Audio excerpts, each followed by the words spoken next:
10th class exams అయిపోయాయి, results కూడా వచ్చేసాయి. నెక్స్ట్ ఏంటి? ఇదే కదా అందరి మైండ్లో ఉన్న క్వశ్చన్.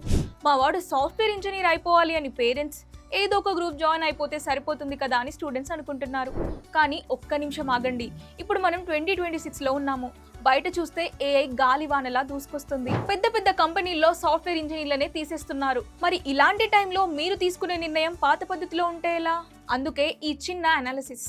మొదటి విషయం ఏంటంటే, ఏఐ అనేది కేవలం కంప్యూటర్ సైన్స్ కి మాత్రమే పరిమితం. అది కోడింగ్ రాస్తుంది, మెయిల్స్ పంపుతుంది, కానీ అది మీ ఇంటికి వచ్చి పాడైన ఫ్రిడ్జ్ ని బాగు చేయలేదు, లేదా ఒక బిల్డింగ్ కట్టలేదు. అందుకే ఇప్పుడు హ్యాండ్స్ ఆన్ స్కిల్స్ కి మళ్ళీ క్రేజ్ పెరుగుతోంది. మీరు గమనిస్తే ఒక మంచి ప్లంబర్ లేదా ఎలక్ట్రీషియన్ దొరకడం ఎంత కష్టమో తెలుసు కదా. అందుకే 10th తర్వాత అందరూ వెళ్లే ఇంటర్మీడియట్ దారిలోనే కాకుండా కొంచెం తెలివిగా ఆలోచించి పాలిటెక్నిక్ లేదా ఐటీఐ వైపు వెళ్ళడం ఒక స్మార్ట్ మూవ్. ముఖ్యంగా ఎలక్ట్రిక్ వెహికల్స్, సోలార్ ఎనర్జీ లేదా రోబోటిక్స్ మెయింటెనెన్స్ లాంటివి నేర్చుకుంటే ఏఐ ఎన్ని కోట్లు ఖర్చు పెట్టినా మిమ్మల్ని రీప్లేస్ చేయలేదు. ఎందుకంటే అక్కడ పని చేయాల్సింది మనిషి.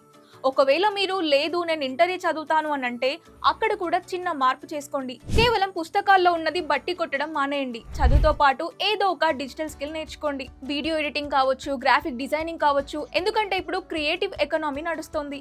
మీరు రేపు ఏ జాబ్ కి వెళ్ళినా నీ దగ్గర ఏ డిగ్రీ ఉంది అని అడిగే రోజుల నుండి మీకు ఏ పని వచ్చు అని అడిగే రోజుల్లోకి మనం వచ్చేసాం. ఏఐని ఒక శత్రువులా చూడకండి, దాన్ని ఒక అసిస్టెంట్ గా వాడుకోవడం నేర్చుకోండి.